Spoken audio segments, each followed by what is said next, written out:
Estamos de volta ao vivo até às 11h30 da manhã. Olha, o Abel não sai da cozinha porque daqui a pouco tem uma outra receita sensacional, não tem? Exatamente. Daqui a pouquinho a gente vai fazer uma sobremesa com café para você que está em casa, hein? Não sai daí. Bem Agora legal. A gente não quer largar o suco, Nicola. Você já tomou um pouquinho? Eu deixei aqui, ali só para ter a mão livre, mas tá ali, ó. Gente, ficou muito bom. E não ficou... A gente pensa, por não colocar açúcar, que vai faltar açúcar. Sim, pelo contrário, ficou uma delícia. Não, o abacaxi tá assim um mel. Lavou bem incrível mesmo, né? Ficou muito bom. Mudar um pouquinho o assunto aqui. A gente vem reforçando no jornalismo, eu vejo sempre que vocês fazem as notícias, da importância de fazer atividade física. Sim. Mas uma modalidade também que é muito importante e pouco se fala é o alongamento. E a gente vai agora então reforçar para você aí de casa a importância do alongamento, entender tudo isso. Então, com o Samuel Tigre, ele é educador físico. Bom dia, Samuel. A gente precisa alongar na quarentena, não precisa? Bom dia, Lucas, tudo bem? Tudo bem, meu amigo. Vamos reforçar para quem está em casa. Por que é importante a gente fazer o alongamento? Quantas vezes a gente faz na semana ou no dia? Tá. O alongamento, às vezes, é muito deixado de lado pelas pessoas, mas as pessoas esquecem que é tão importante quanto os exercícios mesmo de prática de educação física. Então, os benefícios do alongamento são inúmeros.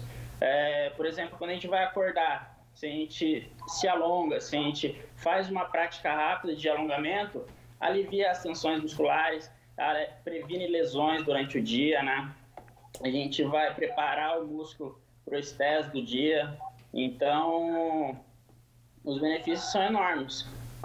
Agora eu queria comentar, a gente tem que fazer então todo dia. Aquela espreguiçadinha que a gente dá de manhã já ajuda o corpo a despertar também, a alongar? Já ajuda. A espreguiçadinha é um ótimo exercício, inclusive. Vamos passar então 4 exercícios para quem está em casa. Se você já acordou, não espreguiçou, vamos passar para você de casa. Então, 4 exercícios de alongamento que todo mundo pode fazer, né, Samuel? Pode soltar aí os exercícios. Eu preparei uns exercícios, 4 top alongamentos aí para vocês. O primeiro, então, qual que é? Então, o primeiro alongamento que eu separei para vocês é logo quando a gente está na cama. É um alongamento super básico, com uma espreguiçadinha, que a gente vai só pegar sobre a base do joelho e puxar em direção ao peito. Não precisa puxar muito, pode fazer de 1 minuto a 1 minuto e meio cada perna, bem tranquilo, relaxado. Eu geralmente faço assim também, porque eu tenho muita dor na lombar e, nossa... Excelente para lombar. Alivia excelente. Na hora. Perfeito. Na hora. Agora tem um outro exercício também, que o Samuel mandou pra gente, para você de casa também fazer na sua rotina. Sim, membros superiores, tá? Isso. Esse daí a pessoa tem que fazer com calma também para não ficar tonta, né, Samuel? Bem tranquilo, não precisa chegar no chão, vai no seu limite, tá? A gente vai dar um toquinho à frente, um toquinho atrás e compensar jogando a cintura à frente. Toquinho à frente, toquinho atrás, compensar. Se tiver com dor, dificuldade, pode sempre flexionar os joelhos, tá? Pode fazer mais agachadinho. Quantas vezes faz esse, Samuel? Pode fazer cerca de 30 repetições, bem tranquilo. Se achar que tá gostoso, tá legal, pode repetir. Agora, esse terceiro aqui eu acho incrível, viu, gente? Porque eu também ajuda até um pouco a minha lombar, mas essa lateral das costas é maravilhoso. Excelente, esse exercício para intercostal, principalmente para os oblíquos aí, para lombar. Esse é o exercício que a galera sente estralar tudo aí. Esse é excelente. Pode fazer aí 15 repetições para cada lado ou intercalando cerca de 2 minutos fazendo a execução. Não precisa forçar, sempre relaxado a prática dos alongamentos.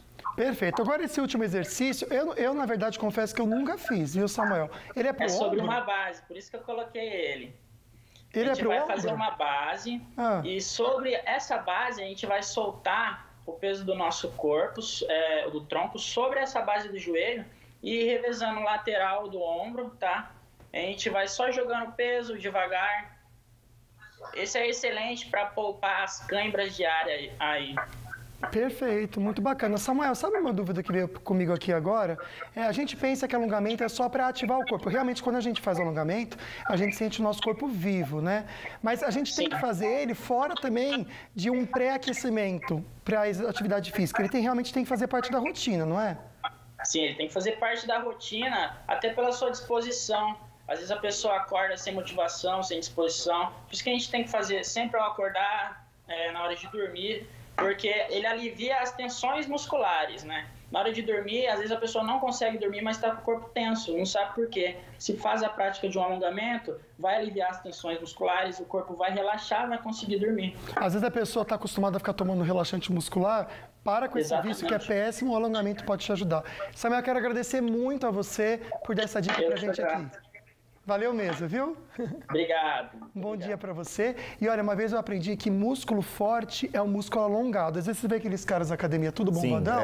E na verdade isso não é músculo forte. O músculo forte é aquele que a pessoa tem alongamento e fica esse toque para vocês. Não, e que bacana que vocês prepararam dessa vez, né? Aí pro programa com os exercícios já gravados anteriormente. Deu para todo mundo ver e poder fazer. A gente vai aprendendo, né? E o legal é que a gente vai colocar isso nas redes sociais da Band Vale TV. Você também que está aí acompanhando o nosso programa, compartilhe que a gente está ao vivo no Facebook. Isso. E eu até queria complementar uma coisa. Tá todo mundo trabalhando em home office e o bacana de fazer o alongamento é que você fica muito tempo ali sentado, às vezes, no computador. E às vezes, por exemplo, eu trabalho com notebook no home office. O computador não fica na altura ideal, né? Porque não estava planejado para trabalhar em casa. Sim. Então o alongamento é muito importante. Vai sobrecarregar aqui as costas, até para evitar tendinite. É tão bacana você fazer também em casa. Fica esse toque. Agora a gente vai fazer uma receita com chocolate, que a gente ama, né? Sim. E chega a Páscoa, a gente quer comer chocolate. A gente nem pensa em dieta, não pensa em nada. Só pensa na Páscoa, que a gente se permite, né? Mas será que ele faz bem ou faz mal para a pele? Será que o chocolate realmente dá espinha? Bora aprender com a doutora Nathalie. Oi, pessoal! Será que o chocolate é mesmo responsável por aquelas temidas espinhas? Eu vou responder isso para vocês hoje. Vai chegando a época da Páscoa, a gente começa a pensar no chocolate, ovos de Páscoa, barras, todos os tipos, não é?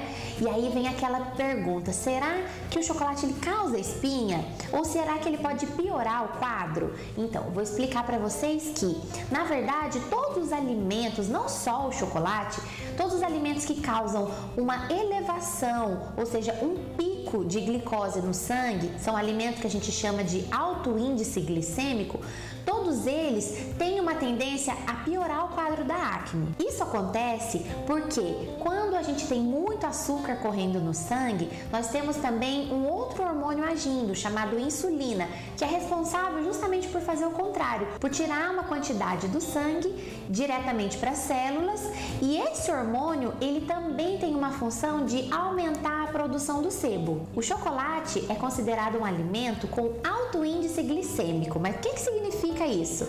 Na verdade, é um tipo de alimento que ele causa uma elevação do açúcar no sangue, a glicose. E aí existe um outro hormônio chamado insulina que vai agir retirando uma quantidade desse açúcar que está presente no sangue e armazenando, estocando ele dentro das células e do tecido. Só que esse pico, essa rápida elevação, essa quantidade aumentada de açúcar no sangue é que justamente pode piorar o quadro da acne. Nesses casos, a gente tem um aumento da produção do sebo e, consequentemente, a pele vai ficar mais inflamada e a acne vai piorar. É importante dizer que não só o chocolate, mas existem outros alimentos também que têm um alto índice glicêmico. Mas, por outro lado, é importante a gente lembrar que o chocolate também tem benefícios. O cacau, ele tem uma propriedade antioxidante, ou seja, ele combate os radicais livres que aceleram o envelhecimento precoce. Mas lembre-se, é importante consumir as versões mais amargas. Então aproveite que o cacau e o chocolate podem melhorar o seu bem-estar, porque libera serotonina, né? Aquele hormônio que deixa a gente com uma sensação de felicidade e também te dá uma energia. Então você pode ter os benefícios desse alimento sem sofrer com a piora da acne. Espero que tenham gostado. Continuem participando, mandando mais dúvidas. Um beijo e até semana que vem. Beijo para a doutora Nathalie, que daqui a pouquinho volta em outro VT que a gente preparou muito especial para vocês de casa. E daqui a pouco, então, tem uma receita com chocolate. Mas eu já gostei das dicas dela, que a gente já vai empanturrar de chocolate, depois já vou seguir as dicas da doutora Nathalie, né? Agora a gente vai falar de uma coisa muito bacana, né, Nicola? Vamos falar do coração. E é importantíssimo a gente falar do coração e os cardíacos, quem tem problemas cardiológicos, estão no grupo de risco nessa luta que a gente está do combate para o coronavírus. Quem vai explicar um pouco mais para a gente sobre isso é o doutor Fábio Batista, que é cardiologista. Doutor Fábio, obrigado pela atenção. Ele que é da Unimed, gentilmente nos atende nesse sábado. Feliz Páscoa para o senhor. Por que quem tem lá uma pressão um pouquinho alta, toma um remedinho de pressão, tem algum probleminha no coração, entra no grupo de risco do coronavírus? Obrigado pelo convite, feliz Páscoa para vocês. Não é de hoje que nós conhecemos que os indivíduos que têm doença cardíaca e são acometidos por qualquer tipo de processo infeccioso, infecção bacteriana, por exemplo, uma pneumonia, e as infecções virais, por exemplo, uma gripe pelo vírus de influenza e agora pelo Covid, tem uma piora clínica. Isso porque quando o indivíduo tem um quadro infeccioso, ele apresenta uma alteração metabólica e uma alteração inflamatória muito grande, e isso favorece a descompensação da sua doença crônica. Perfeitamente. Agora, quem toma já o seu remedinho de pressão, tem o seu remedinho para o coração, não pode parar, não tem nada a ver uma coisa com a outra, né? Mesmo que assim vai tomar um outro remédio para gripe e tal, tem que continuar com o tratamento, né, doutor? Perfeito, excelente seu comentário. Aquele indivíduo que tem uma doença e toma seus medicamentos de maneira crônica há muito tempo, ele não deve interromper esse uso, porque é justamente isso que mantém a doença dele estável. Se ele para os medicamentos e porventura tem um quadro infeccioso, ele vai estar num grupo de maior risco. Agora, é preciso manter a calma e seguir os conselhos dos especialistas, que é assim, só procurar o hospital em caso de falta de ar, principalmente o cardíaco, não se expor, tomar um cuidado a mais com o álcool gel, com a máscara. Quais as dicas que o senhor dá, doutor? Bom, como nós sabemos que esses indivíduos têm uma evolução pior quando eles têm a infecção pelo SARS-CoV-2, que é o vírus que causa o Covid, né? Causa a infecção pelo coronavírus. Esses indivíduos, eles evoluem de uma maneira pior. Se você for analisar bem, a letalidade da doença não é tão alta, mas nesse grupo especificamente, ela é muito transmissível, mas nesse grupo a mortalidade é muito grande. Então, todos os cuidados que nós temos que tomar para toda a população, o isolamento social, todos aqueles cuidados de higiene em relação a tossir, a usar a máscara em alguns casos, para o indivíduo com doença cardíaca, isso ganha maior relevância. Então, portanto, eu tenho uma doença cardíaca, eu devo fazer isolamento social? Absolutamente sim. Eu tenho que tomar todos os cuidados para que eu não tenha contato com o vírus? Não tenha dúvida, porque esses indivíduos, não só os doentes cardíacos, mas os outros portadores de doença crônica, doença pulmonar, reumatológica, pessoas que têm câncer, tomam remédios que diminuem a imunidade. Esse grupo é um grupo extremamente preocupante quando ele adquire a infecção. Doutor Fábio, bom dia. Eu queria fazer uma pergunta para o senhor com relação a essas pessoas que o senhor citou, como, por exemplo, quem tem câncer. Mas eu queria falar especificamente das pessoas que estão na fila do transplante do coração. Tem alguma dica, além de todas essas que o Ministério da Saúde, a OMS já tem dado, para essas pessoas conseguirem se preservar mais? Não tem muita coisa além do que já está sendo divulgado. Todas as medidas de prevenção, como eu acabei de citar, que as pessoas devem executar, nesse grupo, elas ganham uma importância muito maior. Esses indivíduos que estão em fila de transplante são indivíduos que já têm a doença dele numa fase final, muito avançada. Então, o transplante é a possibilidade que ele tem de sobreviver a essa doença. Então, não tenha dúvida, se a gente comentou agora há pouco que as pessoas que têm doença cardíaca têm um risco maior quando infectado pelo vírus, essas pessoas que têm doença avançada, você pode estar certo de que elas têm uma situação ainda muito mais crítica e o cuidado tem que ser maior. Doutor, a gente sabe que a recomendação para qualquer pessoa ir ao hospital com suspeita aí da Covid-19 é a falta de ar, né? Mas para o cardíaco, se ele já sentir aquela febrezinha, o nariz está escorrendo, ele já deve procurar já o pronto-socorro e ir no hospital ou não? Não, ele deve evitar buscar atendimento, em pronto atendimento, em pronto-socorro, porque não tenha dúvida que lá é onde o vírus tem a sua maior possibilidade de contágio. Se ele não tiver a doença, lá ele pode ter uma probabilidade maior. Mas o que você comentou é verdade. Se o indivíduo que tem, vamos supor, insuficiência cardíaca, que é o coração que funciona um pouquinho menos em relação às pessoas que têm um coração normal, essa pessoa, clinicamente, a maior manifestação dela, a principal manifestação é cansaço. Mas eu vou dar um exemplo muito prático. A pessoa trabalha em casa, ela faz os serviços do lar.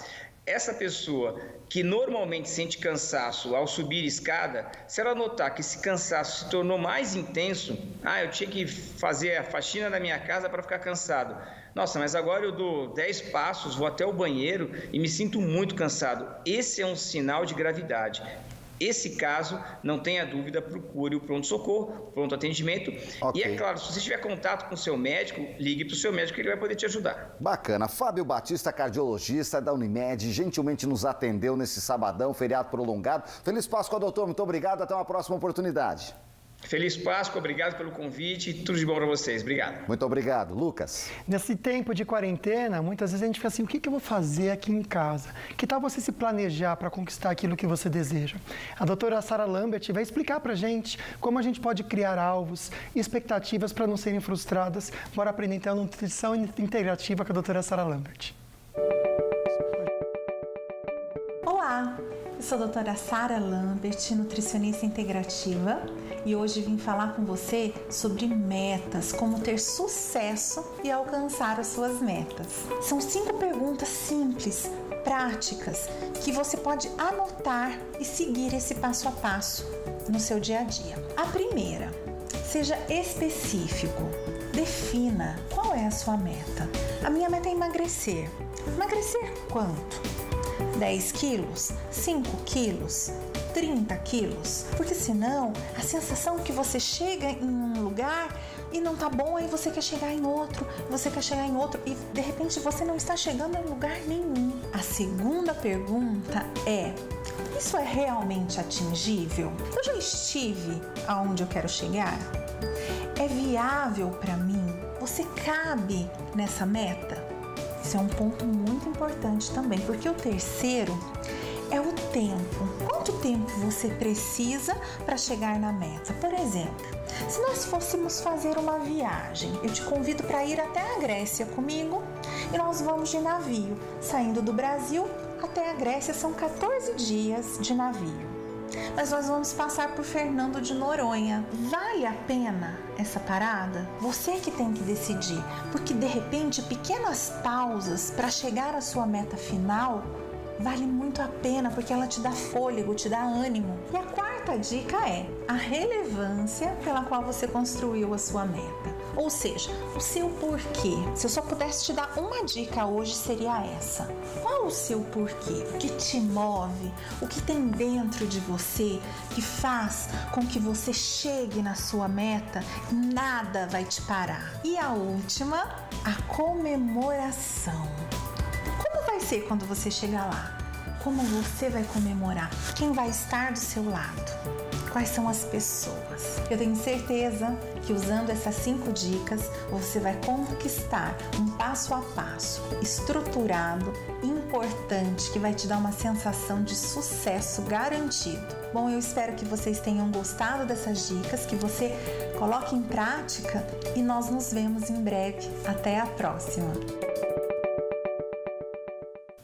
Doutora Sara, amei essas 5 dicas e eu espero que você aí de casa tenha gostado também. Agora a gente vai de verdadeiro ou falso. Será que essa notícia é verdadeira? A Prefeitura de Guaratinguetá está desinfectando as ruas. As pessoas aí estavam falando que não, isso não estava acontecendo. Não só em Guará, como Lagoinha e outras cidades da região também estão desinfectando a cidade. Isso então é verdadeiro. Daqui a pouquinho a gente volta com o nosso programa especial aqui do coronavírus com muita coisa bacana. Não sai daí não.